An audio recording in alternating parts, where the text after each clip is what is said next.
Okay, we're on LinkedIn. We've got this new idea. Both Kevin and I have been talking, and we wanted to start a conversation both with ourselves and with people in social media about corporate security, the different challenges, the different myths, uh, a bunch of different topics. And this is kind of our first foray into that. I'm Scott Walker. Kevin, I'll let you introduce yourself, and then we'll get started on the topic. Hey guys, yeah, glad to be here. I'm Kevin Whaley. Scott said, yeah, so we have a casual conversation about different topics in corporate security. And if anyone ever has any ideas that they would like for us to cover, or even join us in a conversation, please let either of us know. I won't go over my background. You can look at my LinkedIn profile if you want to see that. And yeah, with that, we'll kind of get going here. So I think Scott and I were kind of talking about this earlier, and figuring out what we wanted to talk about. We were thinking, well, hey, let's look at AI in the physical security realm because it's here. I mean, it's been here in our industry for years, but I'd say in the last decade or so, it's really taken off and is really becoming more and more part of the corporate security program across industries. It doesn't really matter where what industry you work in. It's here and it can really help corporations and corporate security teams really run more efficiently and be a lot more accurate in detecting, things that might be out of the ordinary. That's right. I think as things become more technology ingrained into them, we're going to see the application of AI. I mean, AI ultimately is just software, right? It may be well trained and well learned software, but when I was at NVIDIA, we were kind of on the bleeding edge of AI and its use. And what we used to call it was we're going to apply artificial intelligence to the edge. And so what the edge meant is the camera, the badge reader, the door, all the way out to the sensor. Whatever the sensor was, we were going to apply our artificial intelligence to it. And there's to this day they still are. But I think what we're talking about here in physical security, and what I think we'll see more of, is how can we reduce the human factor? And that could be a problem. We were talking kind of offline before we started recording about that. Kevin, in your experience as a security leader, what do you think those problems are going to be? How will they manifest themselves if we are removing that human element? Yeah, I just don't see that ever happening in reality. I mean, yeah, I'm sure that pretty much every company that has a corporate security team would love to say, oh, yeah, hey, let's turn everything over to technology and have, minimal overhead cost for security. But in reality, you can never go without the human factor. You've always got to have someone there that's going to be able to make that decision, is going to be able to analyze what is happening, analyze the data, and make an appropriate decision. The AI is just there to help us do our jobs better, for us to be more accurate. We can have security officers sitting in an SOC watching video cameras all day, live feeds, but they may miss certain things where AI is going to alert those security officers to that whatever is out of the ordinary so that they can investigate and make the appropriate decisions. But yeah, you'll never replace the human factor altogether. You might be able to downsize a little bit from it, but it's all about, just maintaining that cost efficiency and making sure that you're able to meet your program's objectives. What do you say to people who go, "Oh, well, AI is really expensive. We have a tough budget every year, anyways, or every quarter, Yeah, right? So I yeah, mean, security is not necessarily making money for a company." yeah. Well, so, I'll disagree with you a little bit with that one because, I Please think do. that's really important is that as security professionals, where in the past, yes, we were seen as strictly overhead. And, it's like, oh, what value does corporate security add? Well, I mean, the way that the industry is going, we have to be much more business savvy with our decisions and with how we develop our programs. So, a really big push that I know I'm trying to make at my company, starting a new program, is to show, hey, this is how security contributes to the bottom line. Where I'm not just costing money, I'm actually helping you save money or reduce cost. So that's my little nitpick right there. But I agree with you. Yeah, no, yeah, I mean, this is a traditional problem for a yeah. lot of security leaders. Not Yeah, it's but not you're I mean, not alone.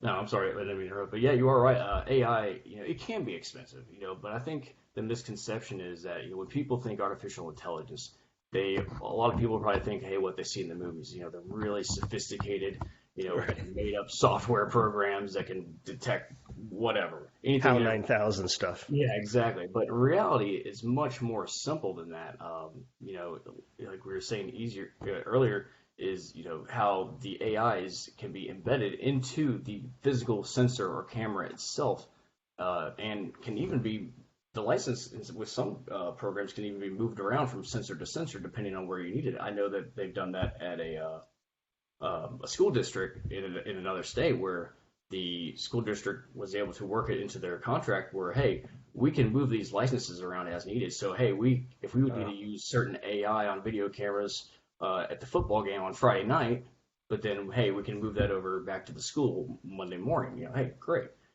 So there are cost efficient means out there. I think the biggest thing though is just making sure that people are really doing their research because there's a ton of different AI companies out there that can uh, provide great solutions very cost efficiently. But making sure that you're finding, hey, where is this truly adding value to my program?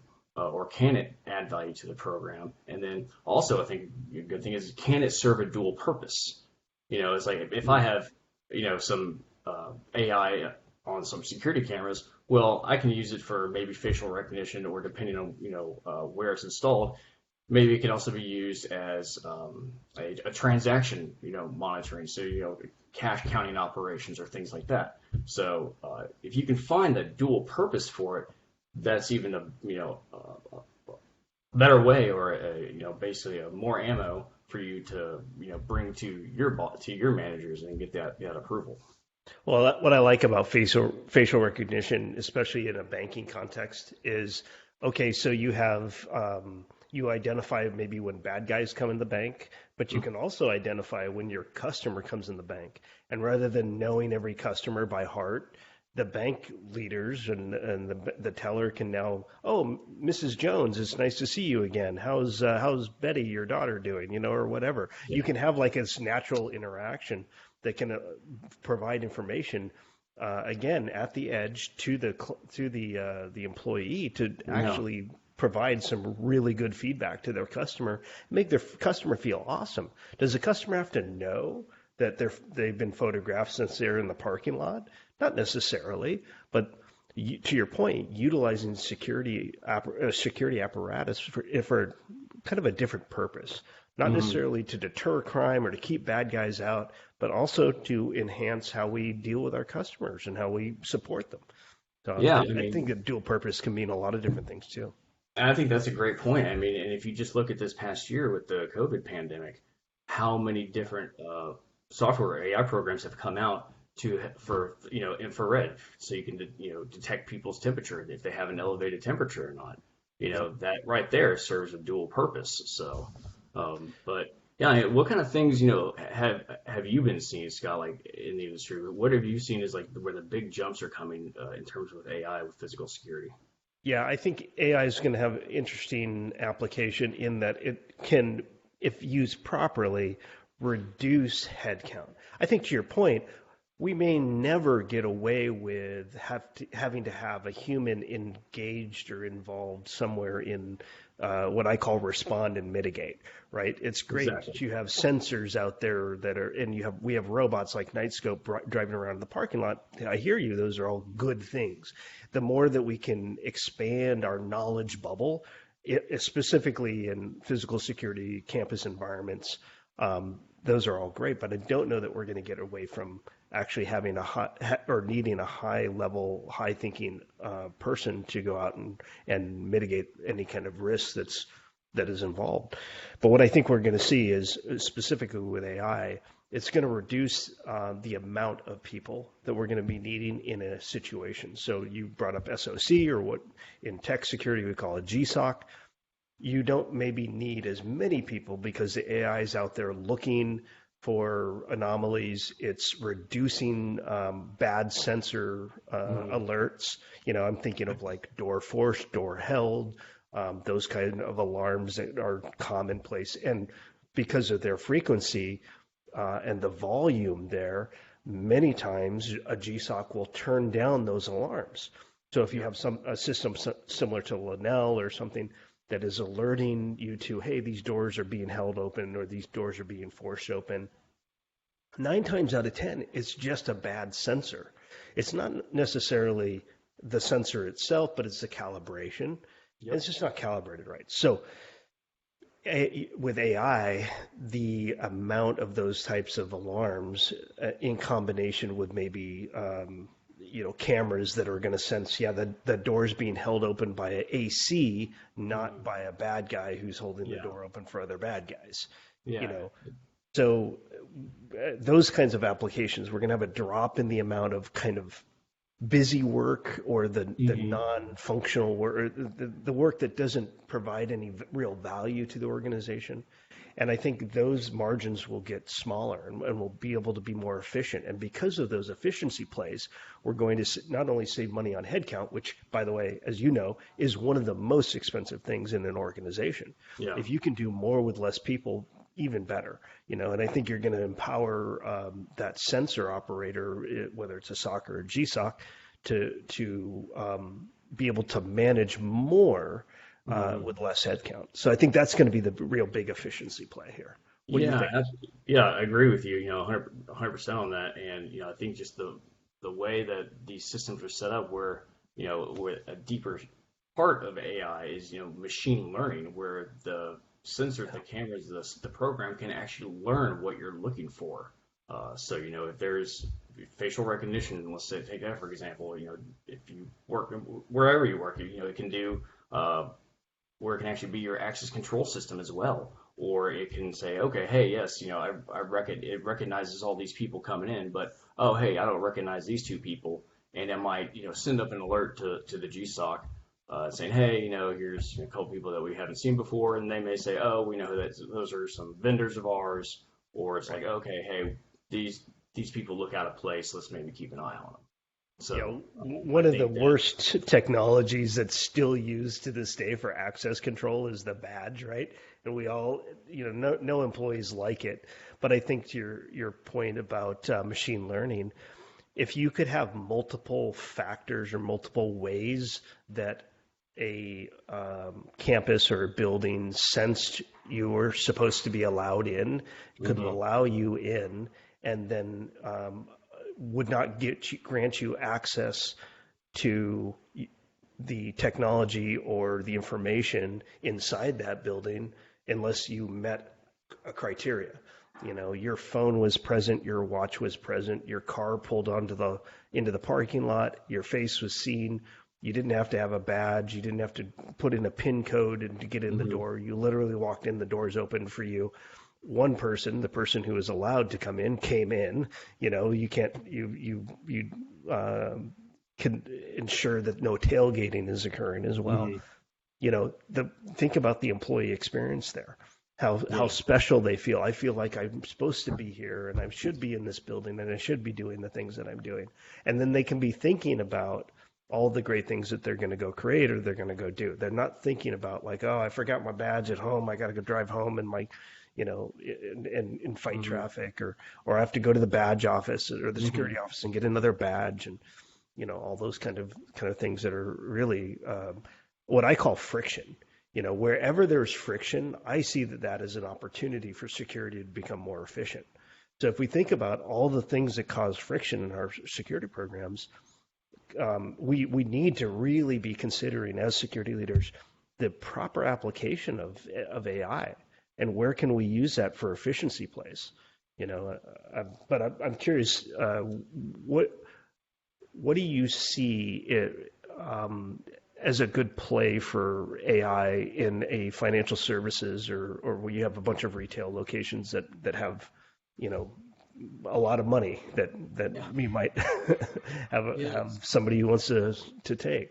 I don't necessarily want to speak on behalf of like my company, just because this is kind of our little side thing that we're doing here. But I think just across any industry, it can be very beneficial. But let's just go off the example of the financial services industry. A bank, obviously, it could be very helpful in the facial recognition aspect, wanting to get a good face shot of people that are walking into the bank, license plate recognition, would be really good for the drive-throughs or even in the parking lot if they can get the right angle.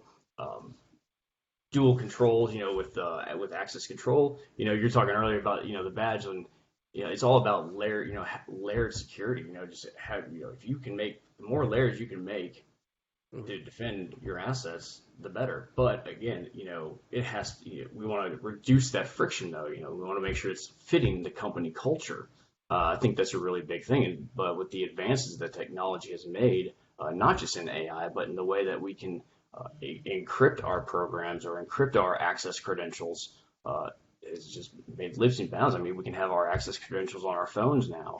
And I know that a lot of people are wary about that type of stuff, having those type of credentials, and something like a device that can be hacked. But just the amount of security that has gone into protecting that information is amazing. And yeah, I think just the advances we're making is going to just increase our abilities even more by making us as security professionals more accurate, being able to detect anomalies more accurately and more efficiently, and instead of having to sit there and dig through piles of data or watch hours of video, we can have these systems do it for us, so we can really focus on the business at hand, our everyday business, and again showing, hey, how am I as a department contributing to the bottom line of the company.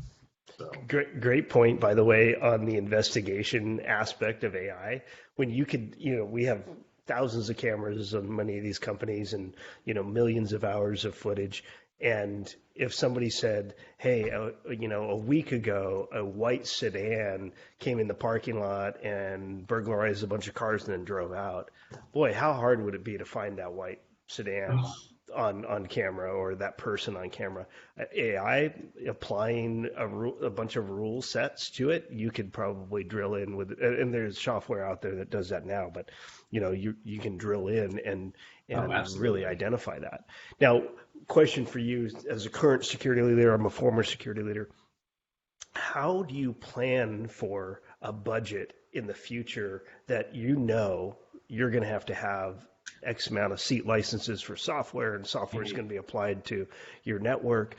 How do you plan for that now? Because it's one thing to say, like, look at all these things that it's going to do, but in reality, what kind of advice would you give a security leader or an up and coming security leader on these are the things that you should be thinking about when you're planning for your budget on something like this? Yeah, absolutely. And that's a great question. And I kind of got thrown into the deep end when it came to planning for things like that. Didn't really have to deal with that before in the past. And then when I started my new role here a few years ago, I was like, oh, well, okay, I really got to figure this out. But what I would say the biggest thing is making sure that you're doing your research, not just on products that you're looking at, but doing your research is, how is this going to benefit the company? How is this going to benefit the security program? You've got to be able to find data and trends that you're going to be able to use as ammunition, so you can say, hey, look, we're experiencing X number of fraud instances through the drive-through per month. If we had this technology, if we were only able to recover 50% of them. However, If we had these, this technology, this AI, LPR or transaction monitor or anything like that, we could potentially reduce that number to 10%. You have to be able to show value. So I would say that would be the biggest piece of advice I could give someone, is make sure that you are doing a lot of research before you bring that to the table. Make sure that you have all your ducks in a row. So be able to show how it has value, and then be able to translate that into business speak, for the whoever the purse holder is. So that's right. Yeah. Well, and truly, data will and metrics will help us, I think, make an argument for the budgets of the future more so than they ever have before. And I'm hoping that our future security leaders are understanding that and studying that and learning about metrics and learning about KPIs and SLAs and all these things that we put into our contracts, right? And because I think those will be the things that will empower us in the future.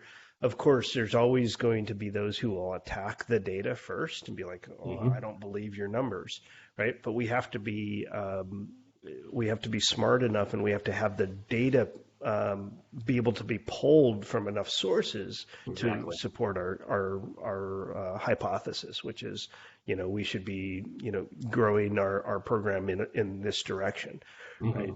So, and with that, any parting words about where you think there will be challenges with artificial intelligence, or where you think there'll be great uses of artificial intelligence in the future? Yeah, I mean, I think, there's always going to be issues out there that, no system is ever perfect. Nothing there is ever going to catch 100%. Especially in security, we say you can't stop, you cannot never 100% truly prevent. We're going to have to edit this part. You can never prevent 100% of incidents. That's right. My former coworker of mine, he used to say, show me a 10-foot fence, I'll show you an 11-foot ladder. It's like you can get around determined adversaries, you got to figure out a way. That's right. But I think the key is just, again, learning. The more edgy. You're good. I'll talk. Yeah, I'm sorry. The more this is live. This is real, man. Awesome. Let's do it. The more you can educate yourself about, whatever you're looking at, the better prepared you're going to be. I mean, some common myths and misconceptions about, the AI, we've already covered some of these, is, hey, okay, well, it's the same as, human intelligence. Well, no, it's not. It's going to be able to process data millions of times faster than we ever could, allowing us to focus on what's really important, or the fact that, hey, it's too expensive. We kind of covered that as well. I've heard this argument before that it would lead to greater incidents of profiling. Well, yeah, that could happen. However, it's all about how you program it. That's right. If it's programmed the correct way, that won't happen. So, and again, depending on the quality of product you have and the level of intelligence that you're wanting, you're gonna get what you pay for. So again, I just think that again, doing the research is really important. And another thing I've heard is it's like people are worried, it's gonna take away all of our privacy. Well, again, it's all about the learning, the programming. How is that algorithm written into the program? It's not going to capture or save data that it is not programmed to capture or to save. So you can make it as restricted as you want to, or you can make it as open as you want to. But it's all about maintain. You have to be able to maintain the confidence, though, of not only your employees and your coworkers, but your customers as well. If something happens and they find out, they're keeping all this data when you had no reason to, then you're going to lose their trust. Well, and we're seeing more and more data privacy plays. You have GDPR in Europe, and you have CCPA in California, and there are other states that have their own privacy acts that are going to restrict how we collect data, how long we hold it for, what kind of data we can collect. I think it was either Seattle or Portland that said no facial recognition at all in our city. So those are going to be constant kind of civil liberties challenges that I think we will have to be aware of as security leaders, especially because we have cameras that face out. We have cameras that are collecting information, collecting data. But the healthy thing is to do what you and I are doing, Kevin, which is have a conversation about it and have discussion, be aware of changing laws and regulations, so that we don't put our companies into a bad spot where we adopt technology that isn't well vetted. And so this is what's great about having these kinds of conversations. Coffee with security leaders, we'll call it, or something. But this is the conversation that needs to happen. And I think this is just the beginning. Technology is not slowing down. It's only becoming more prevalent and used in our industry. We're getting away from gates, guards, and guns. And so we need a future security leaders that are going to come up and they're going to understand the appropriate use of AI, the appropriate use of technology in providing a safer workplace. Yeah. So I think that's really important for our generation of security leaders to really understand is that it is truly moving away from the guns, gates, and guards type mentality, and we really do have to be more of a business-minded department rather than just hey, I'm security department. When I do security orientation for new employees, I always go, hey, the myths and misconception about corporate security, and I say, oh yeah, they all think we just wear dark sunglasses and carry guns and want to yell at people. Earpiece. Like, no, that's not true. That's not true. So yeah, I think just with the way the industry is going, we just have to make sure that we are being business savvy and being able to relate that to our executives and our managers and our coworkers and our customers and let them know, hey, what's going on. And I think the more open we can be about it, the more comfortable people will be with it. People tend to shy away from things that they don't understand. And security is, I think, a big part of what people don't understand. There's a lot of people out there that they claim that, oh yes, I'm a security expert or whatever, and it's just like, well, you look at their background or you do some basic research, you're like, okay, you know how to install a video camera, great. It's like, and not dogging on those people at all, but it's just like, it's the same way as like, when you go to a doctor, you wouldn't want a nurse or maybe your general practitioner to perform a triple bypass on you. Same for security. You want to make sure that you're using the right tools and the right resources and have the right knowledge to do the job well, especially in today's fast-paced world.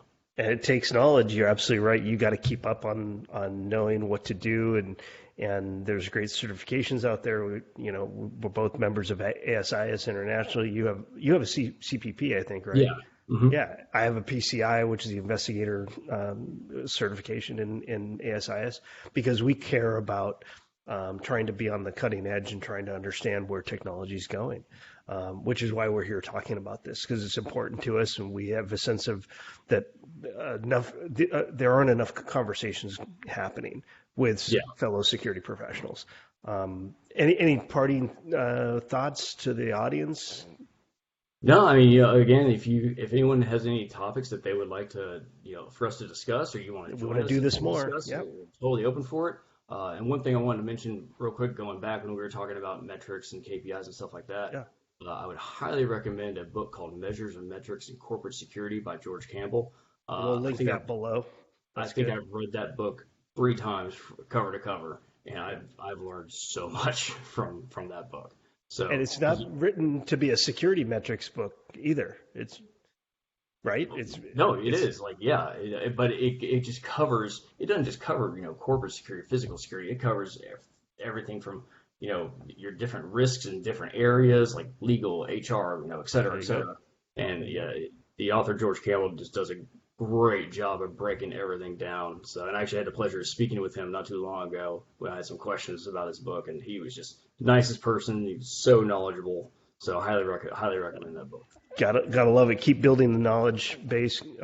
Kevin's been great talking with you about this stuff.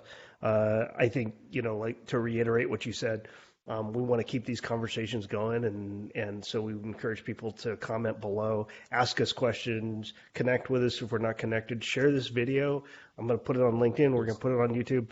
Share this video with people who are trying to learn and want to know about artificial intelligence and its application in the physical security space. We're happy to talk to you more about that. So, Kevin, thank you, man, for thank you, Scott.